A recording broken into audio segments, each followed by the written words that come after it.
Let's cross now to the New South Wales Labor MP, Stephen Barley. He's the member for Blacktown, one of the areas locked down in a super lockdown across Western Sydney. Thanks for joining us, Stephen. This is a very difficult time for your community. In particular, in Blacktown, there's an apartment block locked down because there are 6 cases inside. Can you tell us how many people are in that apartment block and how they're coping? Look, it's always difficult. It's a reasonable sized apartment. I'm not 100% sure how many people are in there, but you'd have at least about 50 to 60 people. There's a couple of families that have been caught up with COVID, and essentially the police and the health services, Evolve Housing, a whole range of different community groups are now working through to ensure that we got the food supplies and support for the people living in that unit. It's so reminiscent of what happened in Victoria last year when you had people locked in those Housing Commission towers, and now Sydney seems to be doing the same thing. Well, we're heading down that process, unfortunately, but I think what we've learned from our Victorian brothers and sisters down there is to make sure that we've got the support services there, that it's in the constant way, because 14 days is a long time to be locked down in a block of units. So essentially, at least it's not a gigantic tower. And the local community is really working hard to support any need. It's not only just the units that we've seen.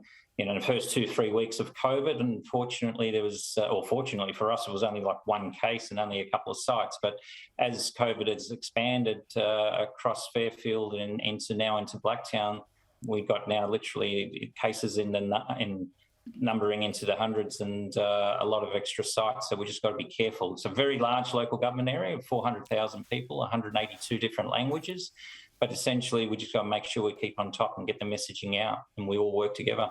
Yeah, it's worth explaining this, especially to people unfamiliar with Sydney, because you have the whole of the greater Sydney area locked down. That's 6 million people from the Central Coast down to Wollongong. And the harder lockdown on these 5 council areas in Western and southwestern Sydney, there's about 1.3 million people there. So there's a city, there's a group of people the size of, say, the population of Adelaide under these tougher restrictions. Yet there are a lot of calls for tougher lockdowns. What possibly could be done to people in your community that's tougher than what the requirements on them at the moment?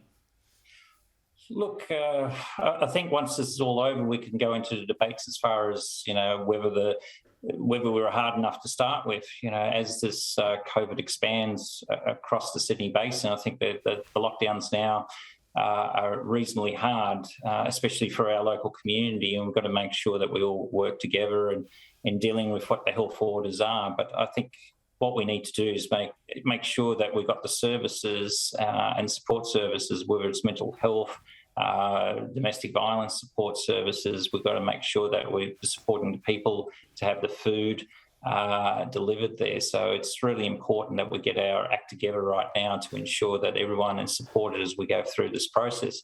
As you said before, the city of Blacktown by itself is probably the 5th largest local government area in Australia. It's by far the largest in New South Wales, and that's over 400,000 people living in Blacktown City. Then you've got Canberra Bankstown, which is approaching 400,000. So just 2 local government areas alone, there's 800,000 people. And we've got extensive community services, but we need to support them because many of them are finding it really difficult because the volunteers, you can't get them out. To a large extent, a lot of the volunteers are a little bit older and hence a bit concerned to get out of their house when you've got lockdown orders.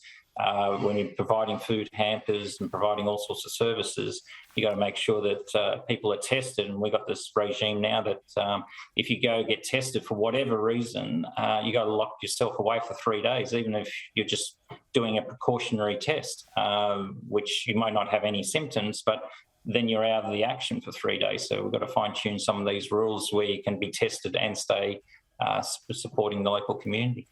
Stephen, thanks for joining us. We'll check back on you next week. Thank you very much, and thanks for all your support and concern for the area.